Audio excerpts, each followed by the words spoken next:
time to even be here because I'm so busy apparently.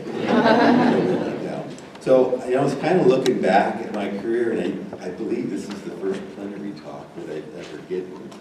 And I think that I must have hit the stage in my life where I'm old, and maybe I've had lots of experiences, and therefore Jess thought that I had some really cool stuff to offer. So I'm good on the first two, not so sure on the last one. We'll try to make do. So I got a letter there. Jess asked if I would like to do a plenary talk, and I have trouble saying no to a lot of things. So of course I said yes. And I had no idea of what I was going to talk about, but then I looked at the notes you give me, and it says you can talk about anything. I'm like, awesome, I can talk about anything, like anytime. So we're going to talk about anything here for just a couple minutes anyway. So that's me fishing, perch and walleye fishing. You know that that's neither out on Lake Erie here. This is the fun stuff that I like to do. That seems to be what I catch a lot of. With that, we had a really cool family vacation, once-in-a-lifetime family vacation in the Maldives in September. There too, I won't talk about getting sick. When I got back from that, we're going to leave that one alone. Had really good fall hunting, actually, with that, which I always like to do. Obviously, being an Ohio State guy and being a football fan, I had a really good football season with fall, and take that every once in a while when they come through. Being in Buffalo, it's hard not being a Bills fan, as well too, right? Bills had an awesome season, except for the one call. I was really, really struggling with of how that did not get overturned, but then I had my own theories on what exactly happened with that. So seriously, I kind of looked at that and I said, well, I'm sure that's quite not what Jeff had in mind here for a talk. So I brought up the theme there and had no idea. I'm like, what is this theme actually about? And trying to figure that, and I said, well, I can do fishery science and management, but I said, I'm not quite sure where the connectivity there, and I was struggling a little bit, so when I'm struggling and stuff, what do? I called my friend Jason over to Lake Erie unit and said, man, what are we doing? Jason, by the way, is the one with the that can grow a beard and doesn't need sunglasses, by the way, with that. So I talked to Jason, and I said, I'm kind of struggling a little bit here with what I'm supposed to be talking about here. So we batted some things around and talked about this and that and things that might fit in with the theme here a little bit. Jason added in the word applied here, and this is what we came up with that. And I kind of look back here and think, okay, well, it's something that I had the privilege of doing throughout my career at various times here, which is what we're going to go over with that. And it's just something that I've done more and more the more my career has went on. So this isn't a pat on the back, but in the end, what I hope that you get out of it is that these things are really necessary to do, even in state management, for state fisheries management, and that they are possible. And you should really, really try to do those things because they are necessary in order to move the sticks forward with some things here. So let's break that down just a little bit here. And the word applied is one of them. So what exactly does that mean? There's tons of research that you do out there on fish.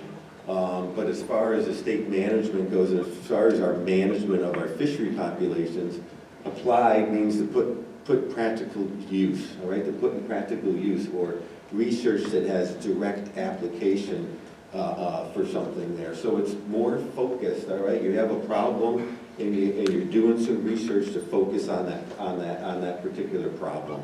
With that too, which is hopefully going to help you like management of species or learning some things about a species, which is going to help you with restoration even, or help you inform your creel limits or something like that. And again, research and state fisheries management, usually two things that do not go together at all. Not go together at all. But it is possible, and you can do those things if you really, really focus on and pay attention to doing them. So that's kind of what we're going to go over here. So after Roger Williams, and I didn't even get, like, see who I got, Susanna out there and Dimitri. Yeah, I didn't even get any, like, oh yeah, you know, anything. Over at Roger Williams College, there is a couple other graduates here. There we go.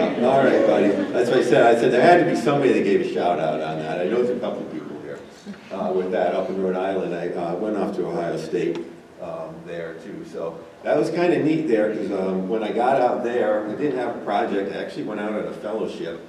And my advisor, when I got there, said, we got this crappie project. And I'm like, crappie?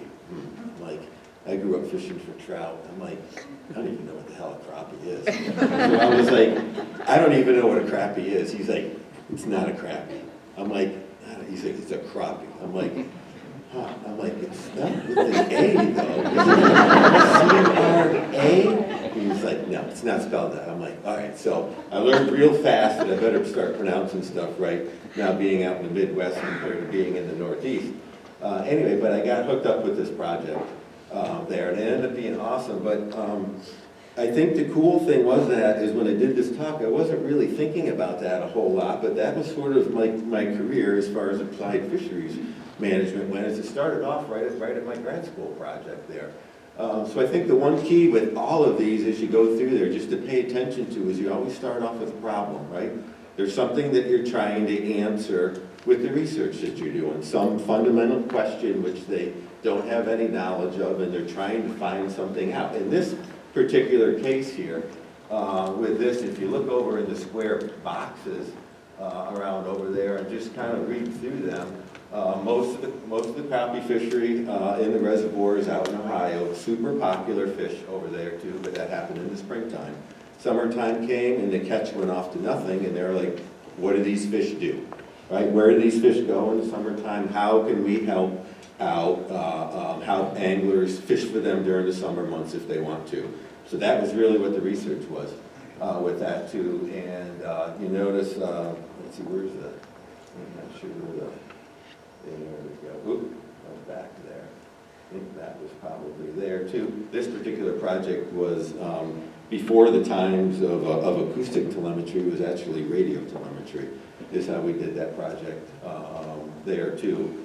And in the end, when I was done, I'm not going to go into a bunch of details and stuff on anything here with that too. I got a paper on it, and what we found out with that was that these crappies were really, really specific during the daytime. I could actually drop a buoy on a particular spot on a drop-off that had some sort of structure on it, an old tree down there, a stump, big rock, anything like that, and that fish would stay there all day long, all day. You could go there, it would be there. And as soon as dusk hit, it was gone.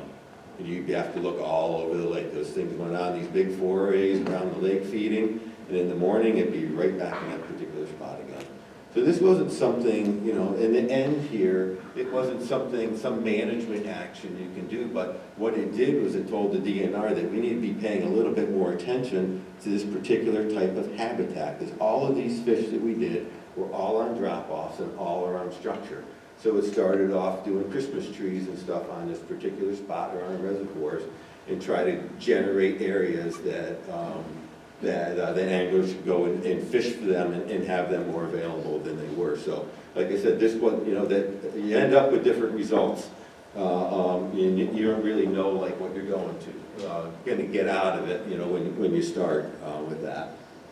So, well, I snuck that one in there. I thought it was. I guess I didn't. Anyway. So from after grad school, I went down to Maryland. I worked on the Chesapeake for a decade down there. Did striped bass, and I was hoping that our illustrious new chief over in the Marine Division, Marty, would be here today. I have not seen him at the meeting, but I actually worked with Marty down there for a long time on the survey down there, and we had one awesome night that I think we got 30 fish over 30 pounds in some spring sampling, one of which was about 75, and I thought I had a picture of Marty with it somewhere, but I couldn't find it. Anyway, it was a spectacular picture with that as well too. But and I did a bunch of different things there, but I really didn't get the chance to do much, let's say, in applied research there until I was just about to leave. and I was working over at Freshwater Fisheries then, doing a database with that as too, but there was a trout project over there that they wanted to do. I think it was up on the Gunpowder.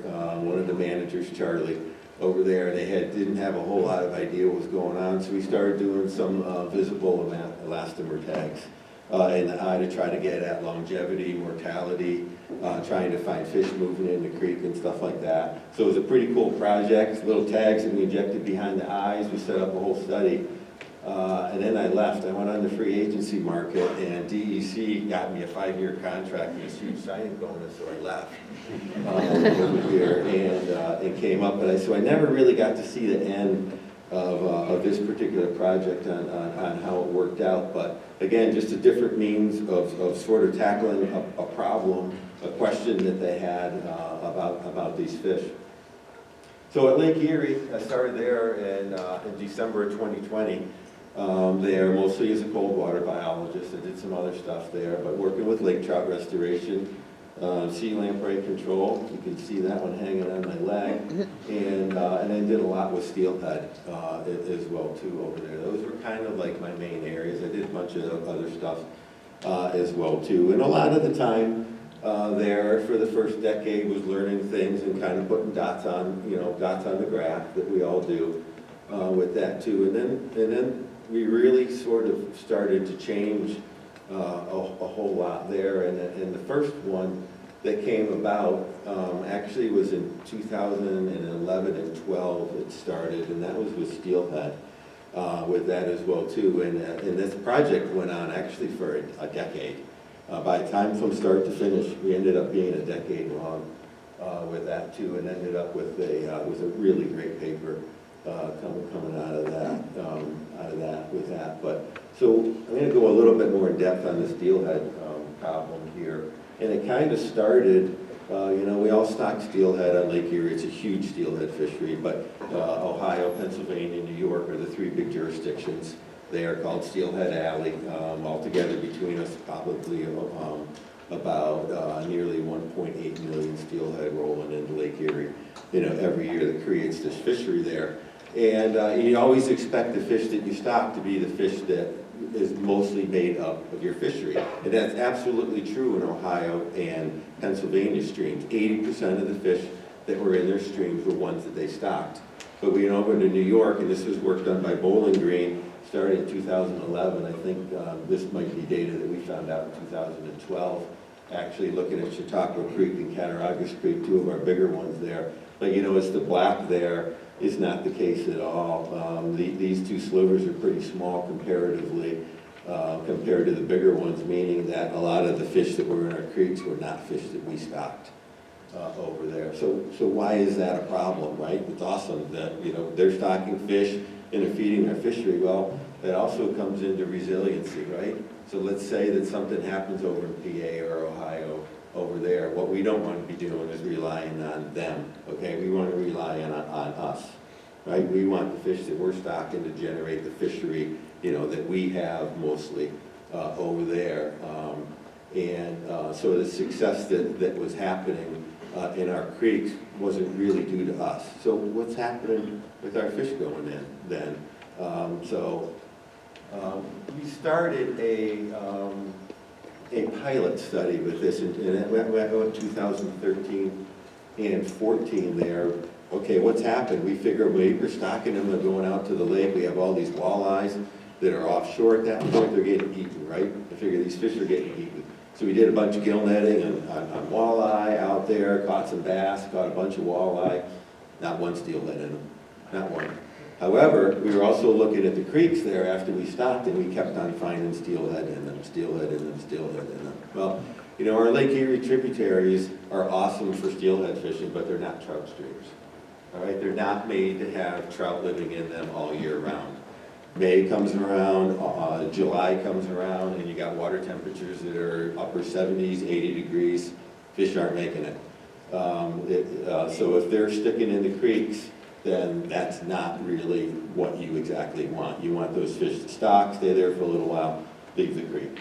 But that's exactly what we're finding So this went into a bigger flow bone study. So we said, okay, we have no idea what's going on here with these steelhead up in the creek. We have no idea how they're emigrating, what they're doing. We don't know how they're returning as adults.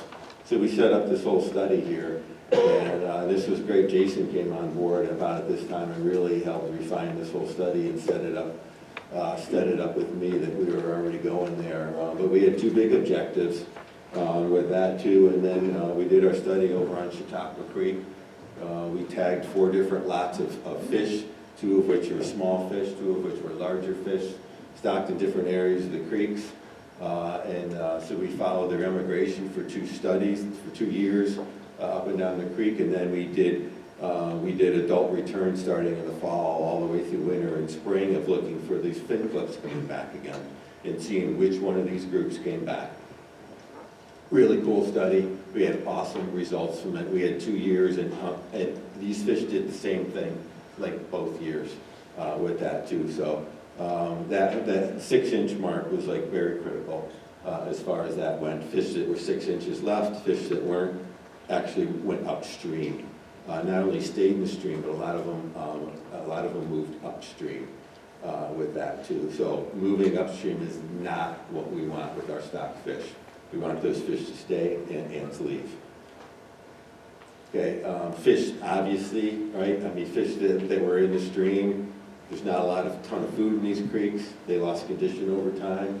And then when we looked at adults, our adults comprised only about 15% of our stock fish of the adults that we sampled. And that fit pretty good in with that Bowling Green study as well too. However, stocking upstream produced the highest returns of adults, and then our larger fish upstream were detected more than 4 times than our smaller fish upstream.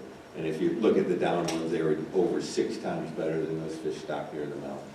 All right, so out of this whole thing, we had a question to answer out of this. And we developed this whole study to answer that specific question. What is going on? We had no idea what was going on with that too, but we've developed a study to answer that, and out of it came management recommendations. All right, I mean, that's beautiful. It's exactly what you want. These studies come out, you have something. We came out with some management recommendations there to move the sticks forward, to try to make our fishery better, more resilient here. So with that too, so we recommended explore measures to increase the size of our hatchery steelhead coming out of Salmon River with that through hatchery experimentation and infrastructure. We're going to continue we're getting better returns from fish stocked, not way upstream, but not right at the mouth, so a couple kilometers upstream of that to facilitate imprinting. And then if we could, we're going to try to stock a little earlier in the late March rather than late April and give these fish more time to acclimate before our streams went up prior to the May temperature increases. So the cool really thing about this study is not only did we get a paper, did we get some management recommendations out of that, but it also led to another study, sorry about that, it led to another study over at Salmon River Hatchery. So not only did we do one thing, but this moved into a direct application at the hatchery of trying to get us some better fish out of that. And Tom and his crew did a whole bunch of stuff over there starting in 2020 by the time we rolled around with that. We agreed to a stocking cut, but they did a lot of work over there in trying to get us some bigger steelhead. And we won't go into a lot of the issues over at Salmon River there, but the whole takeaway from that is that one thing led to another, and it led to a direct management action to try to improve our product coming out. So we were pretty busy. I didn't realize that at the same time that we were in the middle of that steelhead study, that we also did an acoustic telemetry study with lake trout.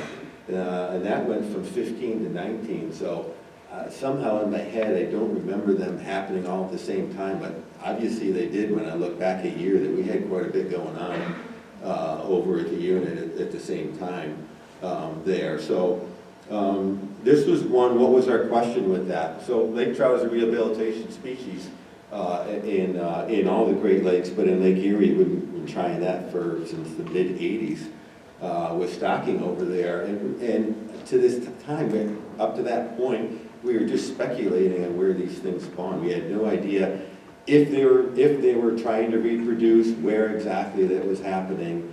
And that's for restoration there, you don't really look, know where to look to see if anything is actually happening. Because we had really no idea what was going on with that too. So we started this acoustic project there as well too. I'm not going to go into like a ton of details in that with that, but we had tagging sites that were set up all around the perimeter.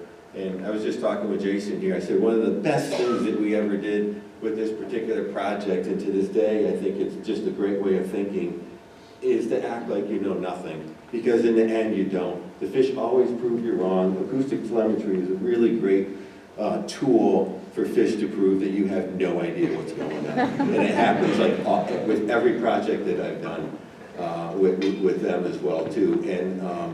And we took that one to heart and this one, and we thought that we knew some things, and we were totally proved wrong. And it was really good that we went into this project of backing off and going, we're going to set up a project like we know exactly nothing that is happening here. And so we set up a perimeter. That's all the white dots there. Those are all receivers spaced out initially about 5 miles apart from each other. We had tagging sites that were up in Ontario, over in Pennsylvania, and New York, spread around in the springtime with that as well too. And we tagged a bunch of lake trout with acoustic tags, and then followed them with that too. And the one thing I want you to pay attention to in the next one there, because we're going to run the acoustic kits from 2016 in here, but this particular area between Dunkirk and Erie, PA that I have in the box down through there is going to really be the one that you want to be paying attention to down through there in the next slide here. Okay, so we're going to do just a quick movement graph here, so hold on one sec. So just to sort of set this up a little bit here, each of these dots here is a receiver out in the lake. So what happens if a lake trout hits this receiver, and then at 10 days later it hits that receiver, it's going to move from here to here over 10 days. That doesn't mean that it did this somewhere along the way, all right? But it's just the way that the receivers are. These are a grid. We have a grid out there now, but you'll see they bounce around lines and stuff like that we have out in the lake here. But I also pay attention to this little dot. This little ball is going to move along here, and I have a few things here to pay attention to. And the movement changes here when you hit those spots. So the first one is lake turnover. Okay, the lake turned over at that point on this particular day, or this particular year in 2016 on the 23rd. Watch what the lake trout do when the lake turns over at that point. And then this is our spawning period there based on water temperatures. And watch what happens when the lake trout hit that, particularly in our area that we just talked about between Erie and Dunkirk over on the South Shore, and watch where the fish move with that one. So see if this works. Hopefully it does. So each of those is an individual fish moving around. You can see now they're pretty much out in the middle of the East Basin. Then we hit turnover, and they start blowing along the shoreline. Sometimes these fish are moving 15 miles a day along the shoreline. Mostly staying in the East Basin. And then we hit the spawning time, and movement really slows down and concentrates in that area right in between Dunkirk and Presque Isle for the most part. And then fish go post-spawn and they move back out again. So we had a couple. So what happened with this, with that, thank you, that's awesome.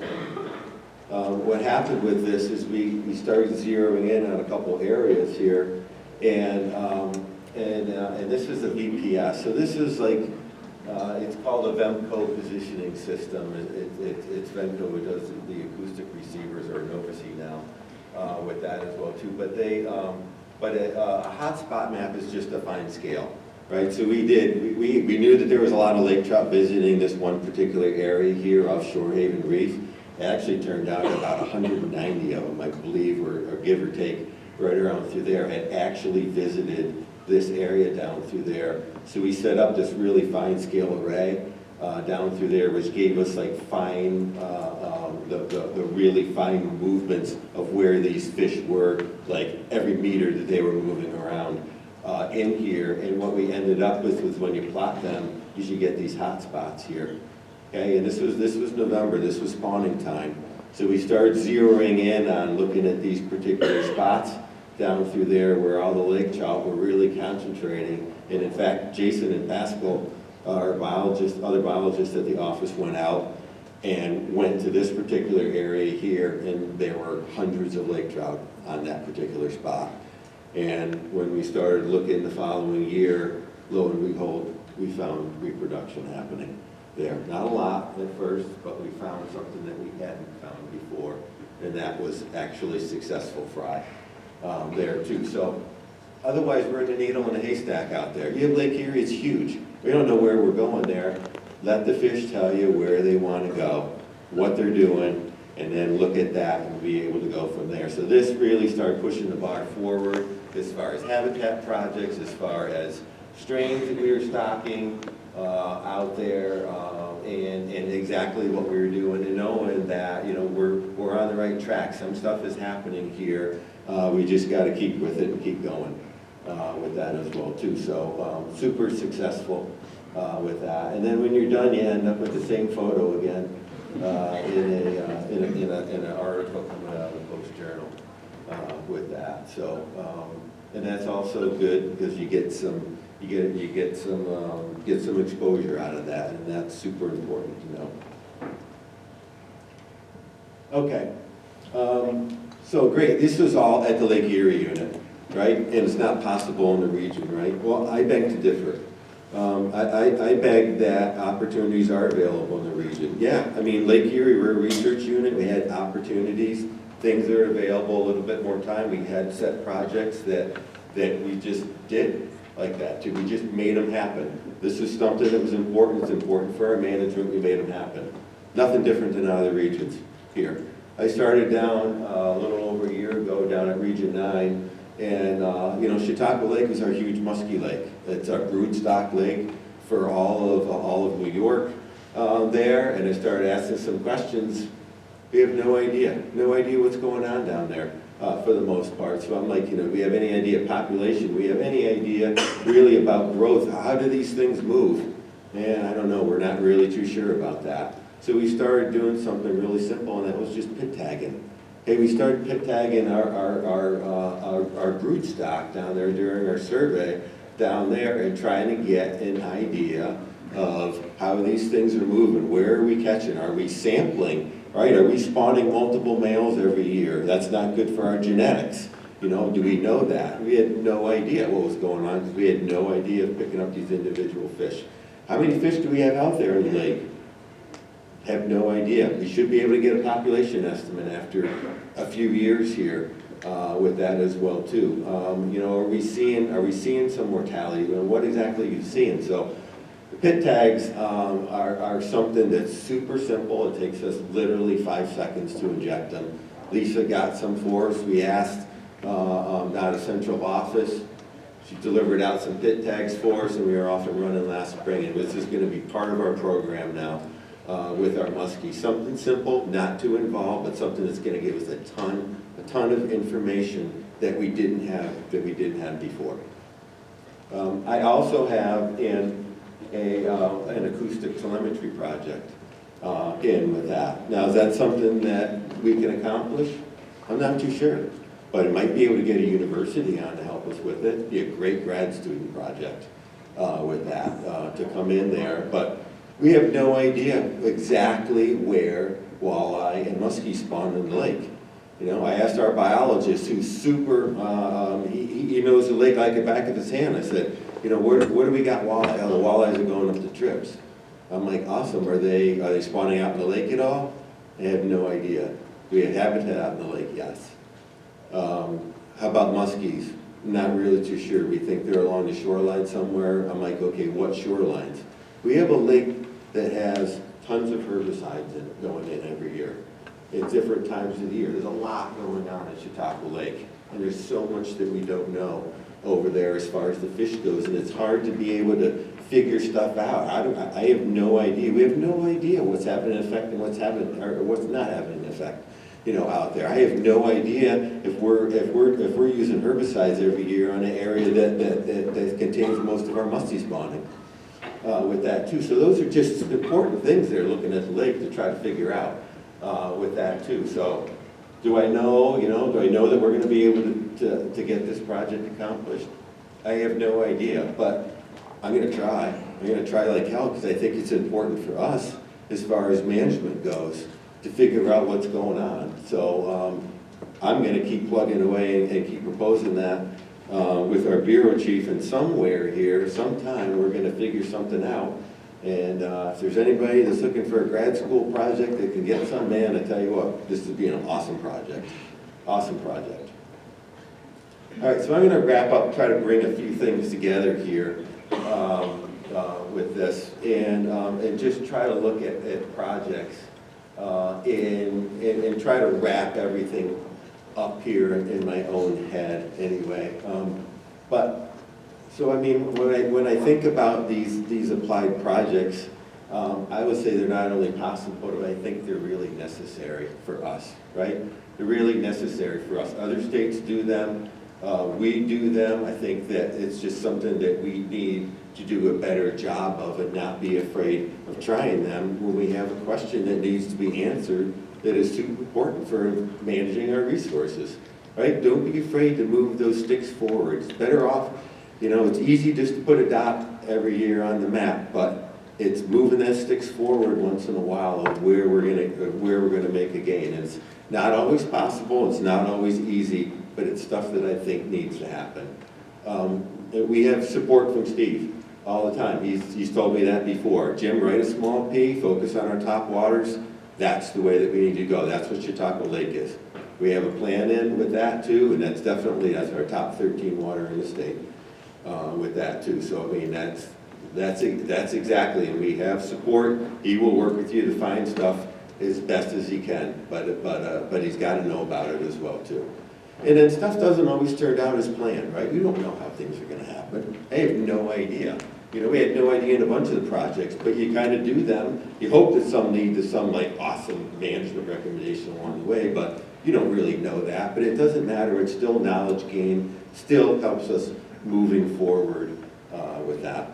So how do we get this, right? How do we make that happen, right?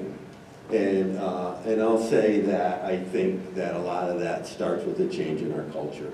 We're so ingrained, I think, in the way that we think, and that this is all that's possible. And I will disagree with that mindset. I will disagree that I think that there's a lot more that can get done, but you have to develop that culture. And me as a manager now, that's what I'm trying to strive at my office, to sort of change the way that the office has always thought about things for a long time and what's possible and what's not. They never thought anything was possible, but I beg to differ that it is.